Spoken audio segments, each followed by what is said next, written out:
The ancient philosophers peopled the elements of nature with races and species of creatures absolutely unheard of by the average individual, and the wise men of all ages have claimed that nature works through intelligent forces and not mechanical laws. Upon this hypothesis, we have built the doctrine of the nature spirits and elemental leave. Parsicilius, the great Swiss Hermes and the greatest physician of modern time, has given us the most complete analysis of these strange creatures who live, move, and have their being unseen and unrealized by mortal man. We see their works, but have never learned to know the workers who, day and night, swim and exist in nature's finer forces. For the sake of clearness, we will divide the study of these elemental spirits into three general groupings. First, the elementals of the four elements, or aethers, which we commonly know as the nature spirits.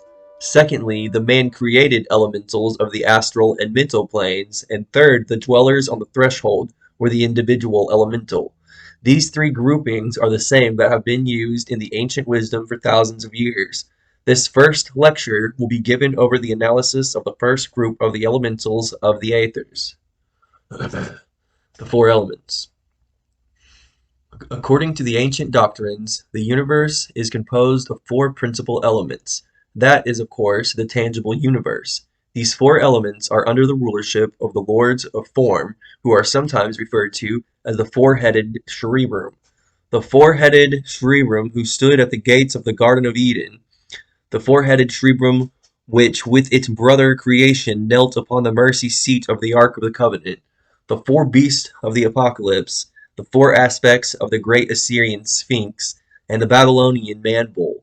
All of them are symbolical of these four primal elements. In a larger work, at a later time, we will go more deeply into this wonderful problem, but suffice it to say here that from the beginning of time, man has divided form into four basic essences.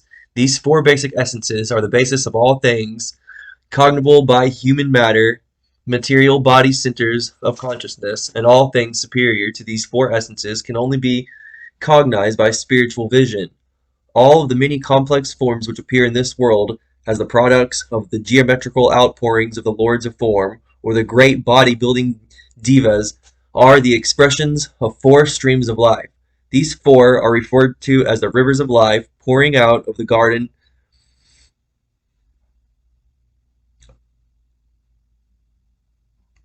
of the Lord, and they have as their source the great creative hierarchy, which the ancients referred to as the kings of Edom. Physical bodies are animated above cosmic root substance by these streams of life, giving other, which either is that part of the body of the universal logos, or something even higher which we do not know, which occupies the position of the carrier of the container, for it passes through itself in form of streams the powers of the creative logos. From its essences is extracted the four creative principles which at the present time are the basis of the human fourfold vehicle: dense or physical, etheric or watery, astral or fiery, mental or airy. These four vehicles have been symbolized by the ancients as the arms of the cross and form the basis of the sacred doctrine of the crucifixion. Grouped together, these four, being the primal basis of bodies, are under the control of the body-building qualities and signs known astrologically as the four fixed signs of the zodiac. There are three crucifixions in the zodiac: the cross formed off the four cardinal signs, the cross of the four fixed signs, and the cross of the four common signs. These in turn represent the three major crossings of the vital forces in the human body. The eccentric etheric world, with its many crossing currents, has its seat in the solar plexus of the human body and is often referred to as the molten sea or the lover of purification, for in its watery and liquidy depth the soul of man has to be washed in its pilgrimage to immortality. These four elements are the basis and life behind the four physical material elements of earth, fire, air, and water. And the power from the unseen cause all worlds work through the four material elements in order to express itself in bodies, cells, and molecular combinations. As each kingdom in nature has a series of lives evolving through it, in each plane is a schoolroom of great natural outpouring, so it is claimed that these four divisions of aether, expressing themselves in matter as the four elements, are inhabited by groups of intelligences evolving through the elemental essences. According to the ancients, these elementals are created solely out of one substance, that out of the aether, or the element in which they exist. They have no compound body and therefore are not capable of immortality. Having no germinal life essence other than their respective elemental essence, on the other hand, being composed of only one substance. They are free from the destructive influences of cross currents and therefore live for many hundreds, some thousands of years. As the active principles of elemental essences, among the classics of the various authors, we find many references made to the elementals. In Pope's poem, Rape of the Lock, we find the elementals playing the most important part in the Abdi Villas.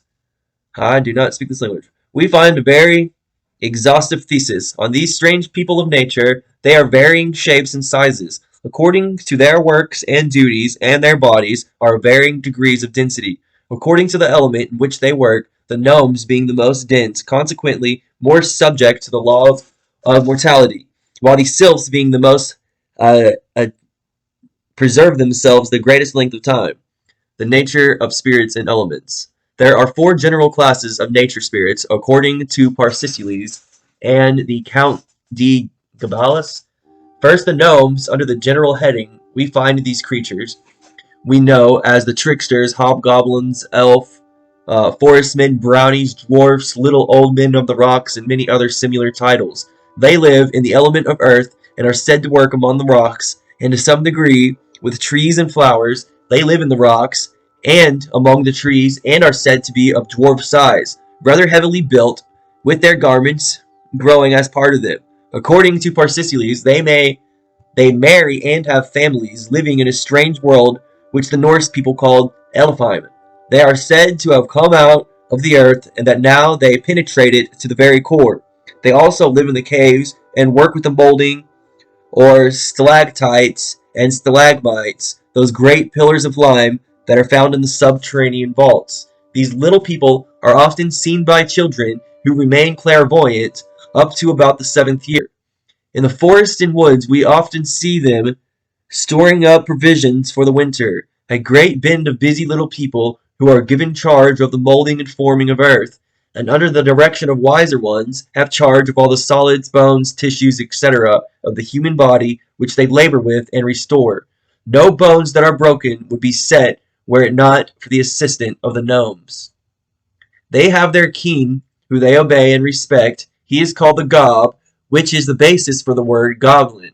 It is said that one of these elemental kingdoms dwell at each of the corners of creation, and the gnomes, who work with the most crystallized of all the elements, have been given the north corner of creation as their home.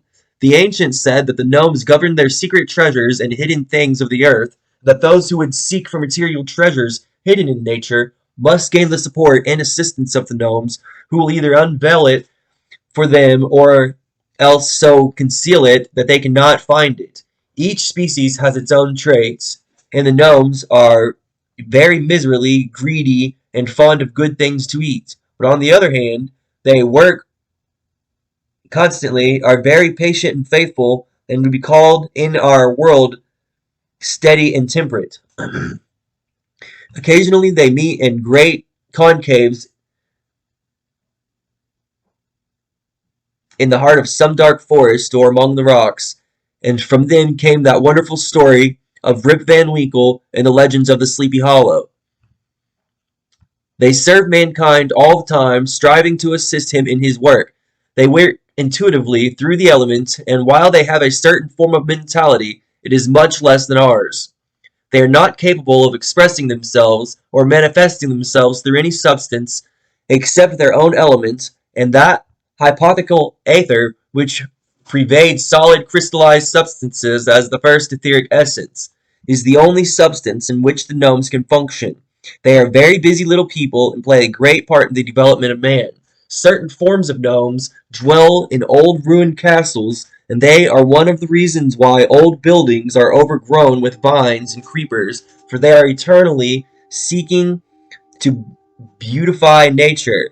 They work in rocks and corals under the sea and also with the shellfish. Some of them attain great size, others have the quality of changing size at will, as long as they remain in their own substance. But the majority of them are very much smaller than human beings. The gnomes are not pretty, but usually resemble small deformed dwarves, rather too heavy, with large heads and strange waddling walks.